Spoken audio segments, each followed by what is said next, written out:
I will take you to the another method of creating repository, which is the same, right? But there will be a bit difference on that. So again, let's create one another repository here, right? Again, let's say I'm gonna name it DevOps 8. So this doesn't exist. So the similar way you can give the description. I will keep this public, right? At this moment, I will not initialize this. Just go ahead and click on create repository. Right now the repository has been created, but you can see there is nothing inside this, but you can see this is giving us some of the instructions, right? Let's say I do not change it. I will go ahead and open new window here just for the demonstration purpose, right? So do you see this? If you click here,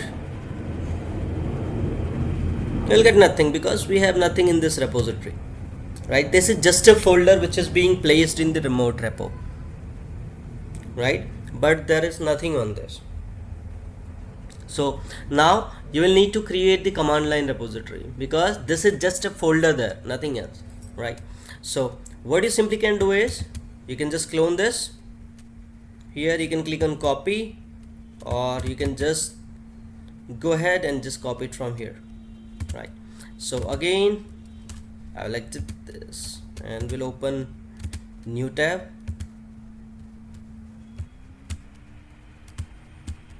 So I will just expand this. Sekhar, can you please make Just to git clone here.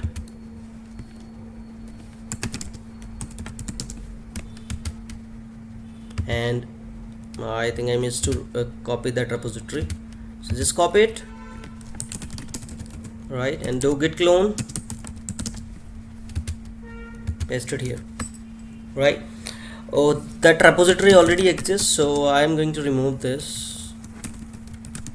DevOps 8.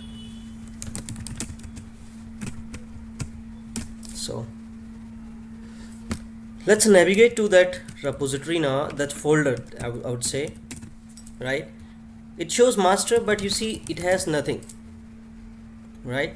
So what you will need to do is you will need to initialize it now, right? For that, let's say you're gonna add one file here. Let's say I will call it pi test.java, and I'm going to add some, let's say, hello code on this. This is test code, and I'm gonna save this, right? So now if you go ahead and check git status, it says you have one file, but this is not staged and this is untracked file because it says this is not the git file yet, right? So what you will need to do this, you'll need a git init. This is called a git initialize on your repository, right? So this will become a git repository for you, and even if you do ls-la, right, you will see one git.git directory is already there, right? So but you'll need to initialize it. So let's go ahead and do that, git init, right? So it will initialize your repository, right? And just go ahead and see what is the status, right? This says untracked file, right? Do git add star or give your file name, right? So once you add this, again check for the git status. It will tell you the changes has been staged, the file has been staged, but you need to commit it. You'll need to do git commit -m adding, let's say, test commit, right? The third one is again just git push,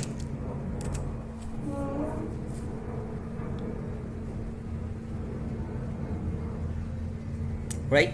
So just go back to your repository, refresh this repository, right? You will see now the repository has been initialized and this has your code available, right? So this is the another method of, let's say, creating a repository.